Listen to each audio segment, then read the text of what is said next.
My first car was not a General Motors car. It was a Hyundai Accent in 1999, red or maroon, if you will, which we nicknamed it the sewing machine because that's exactly how much power it had. It was a 1951 Chevrolet, yeah. Four-door, yeah. It cost $2,600, which was a lot of money then. My first automobile was a Hyundai Accent.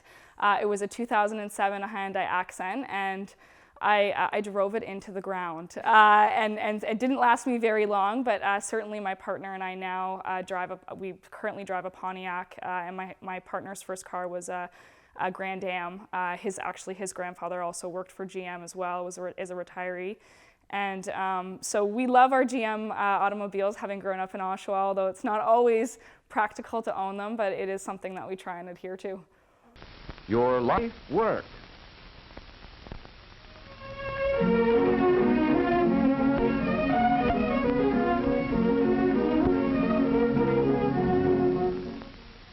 Not so many years ago, the automobile was considered a luxury.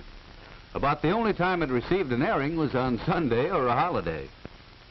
Today, millions of buses, trucks, and cars travel the highways from coast to coast.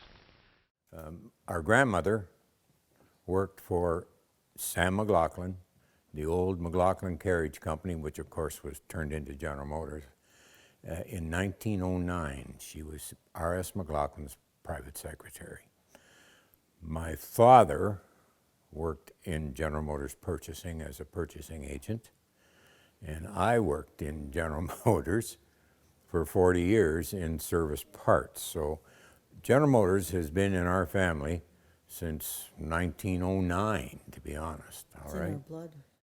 I was born at 12 o'clock noon in 1923 while the General Motors whistle was blowing. I was born right then. Then in 1930, when I was older, I remember my father driving the cars around the test track on the corner of Division and Adelaide Street. The cars used to come off the line, and before they went to shipping, you had to drive them around the track to make sure everything was working all right. A sports coupe of incomparable beauty and glamour, and a convertible of matchless smartness and dash. I remember Oshawa as a GM town, and one of the things that really sticks in my mind is in summertime.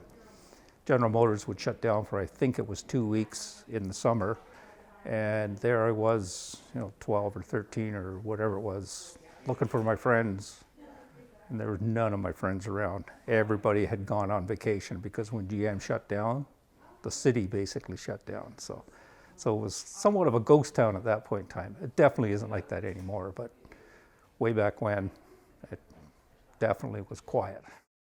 One of the things that I always remember, especially when General Motors was a lot bigger, is that the entire city would sort of shut down when there was a shift change.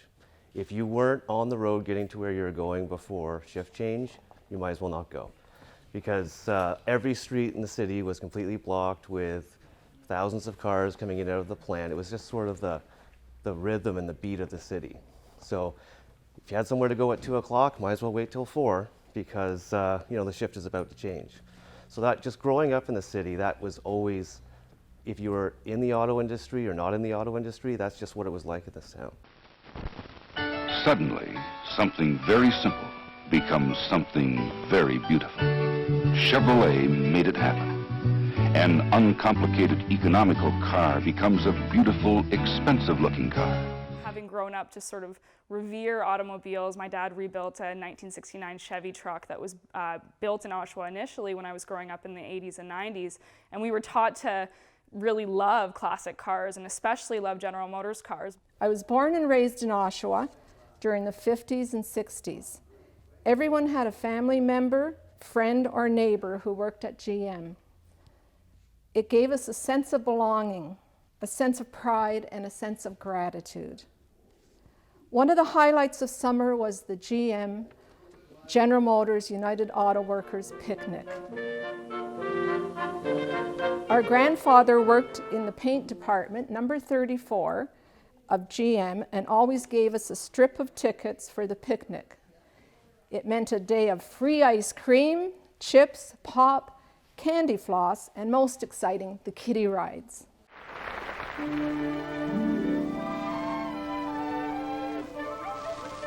Why does a chicken cross the road? Well, this time it's to make way for a 1958 Chevrolet station wagon. And what a way to go exploring.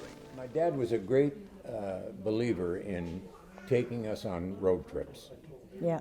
And we were, of course, very young. We'd be in the back seat, and our grandmother, who I said worked for R.S. McLaughlin, she went along with us all the time. You couldn't get out of town without her in the back seat of the car.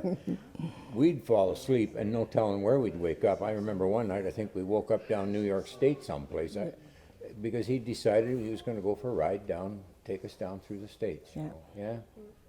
And then I remember going through with a 1952 Chev through the Everglades in Florida with him, and the engine started knocking in the car.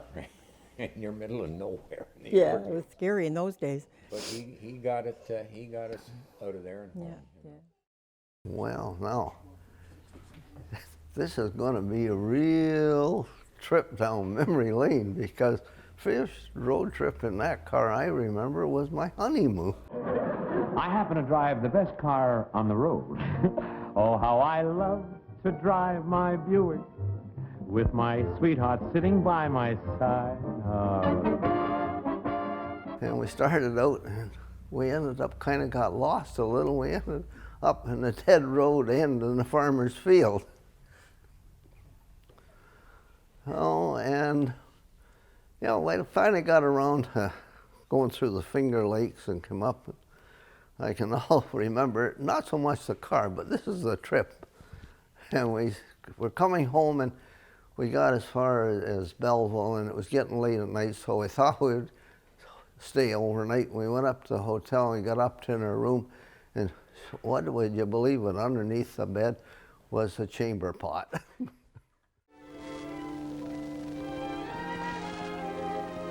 End of a wonderful ride, a wonderful day. Come away with me, Lucille, in my air ride Oldsmobile. Smoothest ride I've ever